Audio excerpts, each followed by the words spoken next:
कई सरकारें आईं और गईं, लेकिन नारनौल में पानी की किल्लत दूर नहीं हो रही थी। हालात ऐसे बन गए थे कि दक्षिण हरियाणा की राजनीति में पानी का मुद्दा अहम बन गया। राजस्थान से आने वाली नदियों का पानी भी डैम बनाकर रोक लिया गया।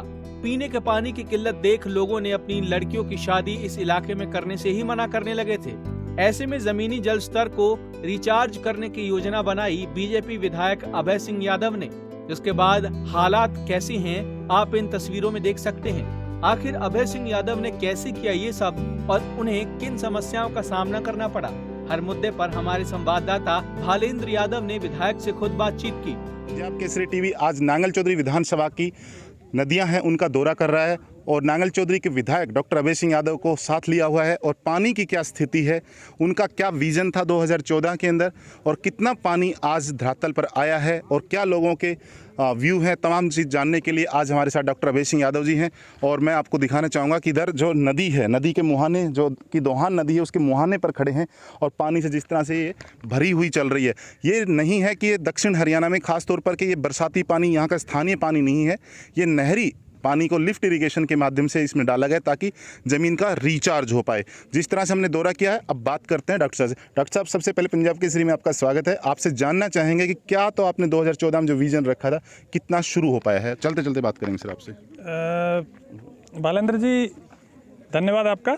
और दूसरी बात यह है कि ये हमारी सरकार की, हमारी शुरू से जब हम यहाँ आए, आपको अगर याद हो तो मेरी जो पहली स्पीच थी विधानसभा में जी 4 नवंबर 2014 को, वो मैंने ये पानी का विषय उठाया था क्योंकि हमारे इलाके में पानी के विषय से बड़ा कोई विषय नहीं है। जी जी।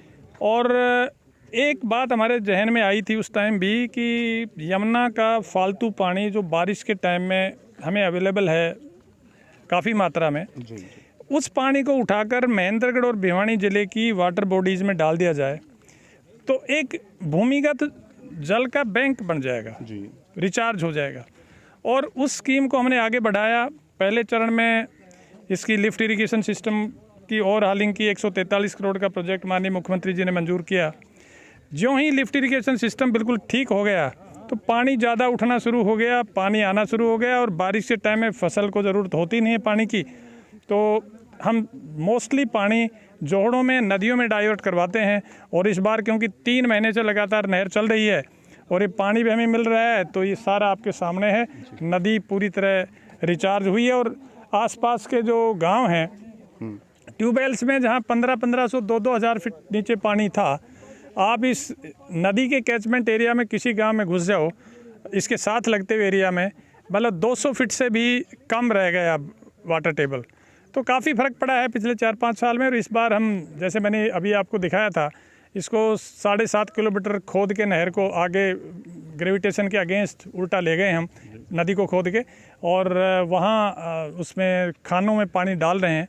तो मुझे उम्मीद है कि ये सिस्टम भी जब अगले 2-3 साल तक चलेगा तो हमारे राजस्थान बॉर्डर तक के जितने गाँव हैं वो सारे रिचार्ज हो जाएंगे।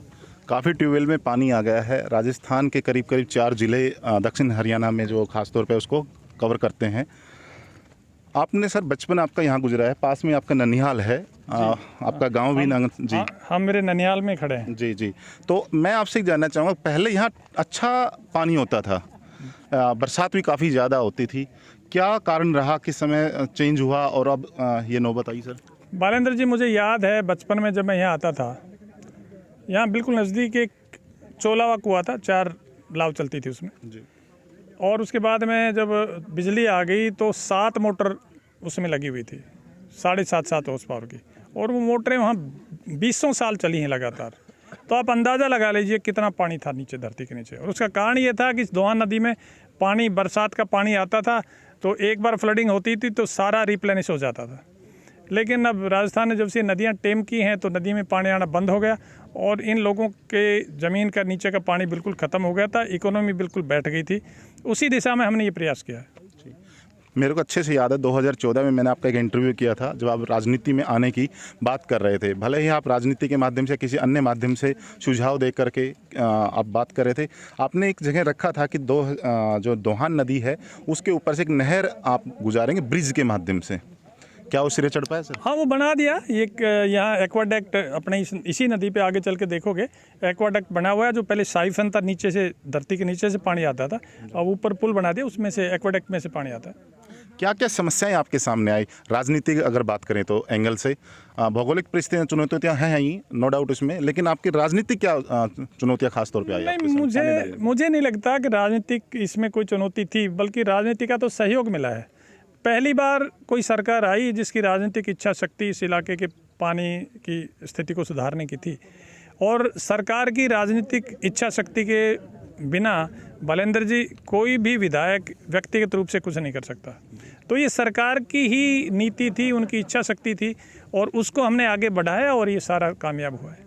विधायक साहब, मैं ये जानना चाह रहा हूँ कि जिस तरह से दक्षिण हरियाणा की जो राजनीति का केंद्र बिंदु है वो पानी है, खासतौर पे ड्रिंकिंग वाटर अगर किया जाए तो, इरिगेशन की बात नहीं कर रहे हैं, वो तो सेकेंडरी मानते हैं, ड्रिंकिंग वाटर प्रायोरिटी होती है, उसमें आपको कितना अड़ा? क्योंकि जनप्रतिनिधियों जो, क्योंकि आपका कोई बैकग्राउंड राजनीति से नहीं है, आप एक प्रशासक रहे हैं, तो इस तरह का नहीं है, तो वो राजनीति कितनी चुनौतियाँ आपको? देखिए बलेंद्र जी, मैं एक बात बताऊं, मेरा अपना विश्वास है, अब तो मुझे 7 साल हो गए राजनीति में आए, चाहे राजनीति हो या एडमिनिस्ट्रेशन हो, सर्विसेज हो, कोई क्षेत्र हो, जब तक आप व्यक्तिगत रूप से सक्षम नहीं होंगे ना, तो कोई आपको धकेल नहीं सकता।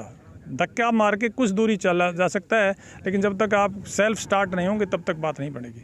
तो जहाँ तक मेरा व्यक्तिगत मानना है कि मेरे सामने कोई ऐसी चुनौती, राजनीतिक चुनौती ना थी ना है, और मैं कोई चुनौती मानता भी नहीं हूँ किसी को भी। मैं तो ये कह रहा हूँ कि इलाके के विकास के लिए जो भी बातें दिमाग में आएँ, उस विचार के पीछे लग के उसके परिणाम तक पहुंचने की कोशिश करते हैं, और प्रभु कृपा से और इस क्षेत्र के लोगों की मदद से काफ़ी कामयाबी मिली है। काफ़ी कामयाबी मिली है, लेकिन पानी की अगर बात करें, जो लगातार पानी चल रहा है, ये कब तक चलेगा? बरसाती एक्स्ट्रा पानी रहेगा, या कहीं ना कहीं मुख्य जो लाइन है पानी की, जो हरियाणा की जो लाइफ लाइन है, हरियाणा में है, पंजाब से आता है, जो बड़ी नदियाँ हैं, बड़ी नहरें हैं, उनमें कब तक होगा जो स्थायी तौर पर यहाँ हो जाए? देखिए जी, ये जो हम जो समाधान कर रहे हैं, ये तो स्थानीय समाधान है।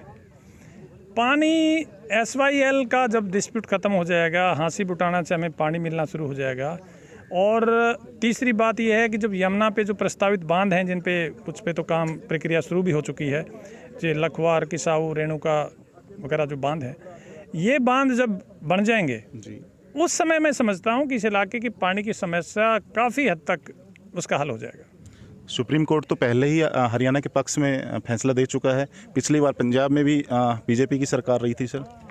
देखिए, सरकारों के लेवल पे प्रयास तो किए जाते रहे हैं, पर बलेंद्र जी बहुत कारण हैं जिनकी वजह से कई बार परिणाम तक नहीं पहुंच पाते, पर लगे हुए हैं। हमारी सरकार भी प्रयासरत है और सुप्रीम कोर्ट के अधीन है। माननीय सुप्रीम कोर्ट जल्दी ही हमें उम्मीद है कि इसका फाइनल निपटारा करेंगे। एग्जीक्यूशन में पेंडिंग है, और एग्जीक्यूशन पे कोई न कोई आदेश माननीय सुप्रीम कोर्ट जरूर पारित करेंगे, हमें ऐसी उम्मीद है, और जल्दी ही इसका कोई होगा।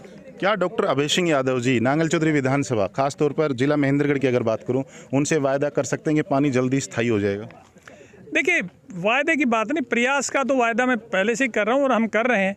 लेकिन अगर हमारी सरकार के कोई एक तरफी बात होती, फैसला होता, हमारी सरकार के लेवल पे कोई फैसला होना होता है, तो मैं वायदा भी कर देता। इसमें तो इंटर स्टेट डिसीजंस हैं, इंटर स्टेट डिस्प्यूट्स हैं, तो इसके बारे में वायदे वाली बात तो नहीं है, पर प्रयास हम जरूर कर रहे हैं, ऐसा वायदा है हमारा। कितने रिजल्ट आपको मिल गए ट्यूबवेल में सर?